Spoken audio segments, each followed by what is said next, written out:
Okay जी, सो आपको याद हो हमने डिफ्यूजन किया था topic, basically movement of particles from the higher concentration to the lower concentration. Okay, this was diffusion basically. तो उसमें अगर आपको याद हो मैंने आपसे एक क्वेश्चन पूछा था कि भाई कौन सी गैस जल्दी डिफ्यूज़ करेगी और कौन सी गैस देर से डिफ्यूज़ करेगी.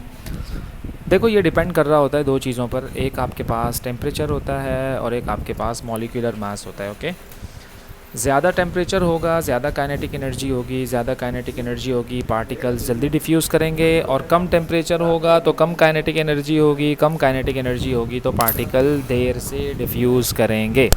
देर से डिफ्यूज़ करेंगे तो आप बोलोगे कि कम डिफ्यूज़न है. ओके, अच्छा, दूसरा ये डिपेंड कर रहा होता है मॉलिक्यूलर मासेस पर. मॉलिक्यूलर मास बेसिकली कैसे फाइंड आउट करते हैं वो मैं बता देता हूँ आपको. अल्टीमेटली पीरियोडिक टेबल आपको दिया हुआ होता है, हम बार बार आपको बता रहे होते हैं. जब आप मॉलिक्यूलर मास निकाल रहे होंगे तो हमेशा आप बड़ा नंबर देखेंगे, हमेशा आप बड़ा नंबर देखेंगे जो कि मॉलिक्यूलर मास होता है, रिलेटिव मॉलिक्यूलर मास होता है. ओके ओके, लेट्स सपोज मैं निकालना चाहता हूँ अमोनिया का मॉलिक्यूलर मास. आपने देखा होगा हमने एक ट्यूब वाला क्वेश्चन किया था क्लास में भी, मैंने आपको ये करवाया था. तो अमोनिया का जब आप मास निकालोगे तो आप पीरियोडिक टेबल में जाओगे. जब आप पीरियोडिक टेबल में जाओगे तो आप देखेंगे बेटा, आप देखेंगे कि मैं आपको दिखा देता हूँ कि नाइट्रोजन आपके पास ये रहा, नाइट्रोजन आपके पास ये रहा. ओके, अब मसला ये है कि नाइट्रोजन के ऊपर 7 भी लिखा हुआ है और नाइट्रोजन के नीचे 14 भी लिखा हुआ है. मैंने आपको क्या कहा कि बड़ा नंबर लेंगे, मैंने ले लिया बड़ा नंबर, दैट इज़ 14 प्लस कितने हाइड्रोजन हैं, 3 हाइड्रोजन हैं. अब मैं आया पीरियोडिक टेबल पर, मैंने देखा, मैंने कहा यार हाइड्रोजन का कितना है प्रोटॉन नंबर, तो 1 है, मैंने लिख दिया 1. लेकिन इस फॉर्मूले में हाइड्रोजन है कितने, 3 हैं, तो मल्टीप्लाइड बाय 3 किया आपने और टोटल आपने किया तो ये आपके पास आ गया 17.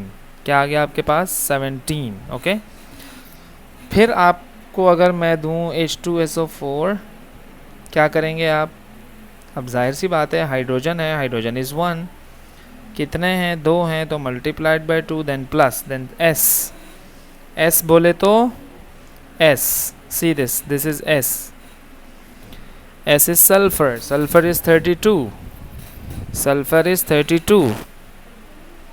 then O कितना है, O is 16, मैंने लिखा 16 मल्टीप्लाइड बाय 4, टोटल करेंगे तो 98 आ जाएगा. अब अगर मैं इन दोनों की एग्जांपल आपको दूं कि भाई दोनों में से मुझे बता दें कि कौन जल्दी डिफ्यूज़ करेगा कौन देर से डिफ्यूज़ करेगा, आप बोलेंगे अमोनिया जल्दी डिफ्यूज़ करेगा, यानी कि NH3 जल्दी डिफ्यूज़ करेगा क्योंकि NH3 का मॉलिक्यूलर मास कम है. ओके, बड़ी सिंपल सी बात है कि अगर कोई हैवी बंदा होगा, बेटा हम आपको फ्रीक्वेंटली ये एग्ज़ाम्पल दे चुके हैं कि अगर कोई हैवी बंदा होगा, लेट्स सपोज इसका वेट है 100 kg और एक बेचारा दुबला पतला सा मेरी तरह होगा कुछ इस टाइप का. लेट्स सपोज मैं अज्यूम कर रहा हूँ कि इसका जो वेट है वो है ओनली 30 kg. ओके, तो अगर मैं इन दोनों की रेस करवाऊँ, ओके, इन दोनों की रेस करवाऊँ तो कौन जीतेगा, आप बोलेंगे ये जीतेगा. ये क्यों जीतेगा, क्योंकि ये हल्का है, तेज़ तेज़ भागेगा, तेज़ तेज़ दौड़ेगा. तो ये जो हल्का वाला है ना मेरा बच्चा, ये है, और ये जो भारी वाला है ना मेरा बच्चा वो ये है. ओके, तो इसलिए याद रखना जिसका मॉलिक्यूलर मास ज़्यादा होगा वो देर से डिफ्यूज़ करेगा, जिसका मॉलिक्यूलर मास कम होगा वो जल्दी डिफ्यूज़ करेगा. ओके, तो आपको इस तरह से मासेस निकालने आने चाहिए चाहे आपके पास कोई भी कंपाउंड आ जाए. हमने आपको मेथड बता दिया है, दैट्स इट. ओके, आपको पीरियोडिक टेबल देखना है, बड़ा नंबर देखना है, वहाँ से जाकर देखना और फॉर्मूले में जो भी, लेट्स सपोज मेरे पास है sodium carbonate that is Na2CO3. Okay, मेरे पास सोडियम कार्बोनेट है।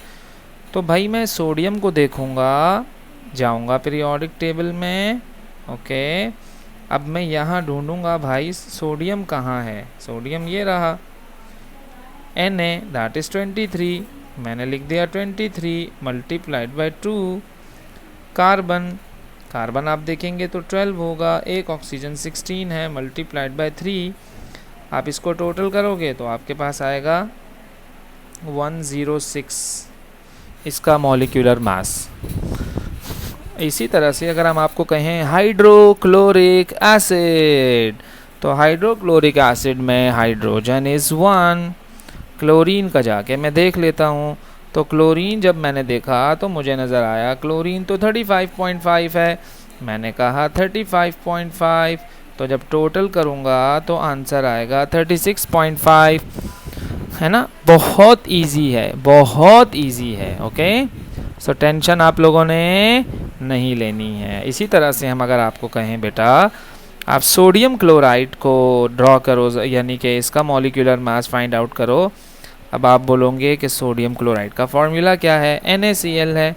तो जब आप NaCl को ड्रॉ कर लिखोगे, मॉलिक्यूलर मास निकालोगे, तो अगेन Na इज़ 23 और क्लोरीन इज़ 35.5। टोटल करेंगे तो आंसर आएगा 58.5। ओके, तो इस तरह से हम मॉलिक्यूलर मास निकाल रहे होंगे। कोई भी फॉर्मूला आ जाए, कोई भी फॉर्मूला आ जाए, method would remain the same, method would remain the same. Okay.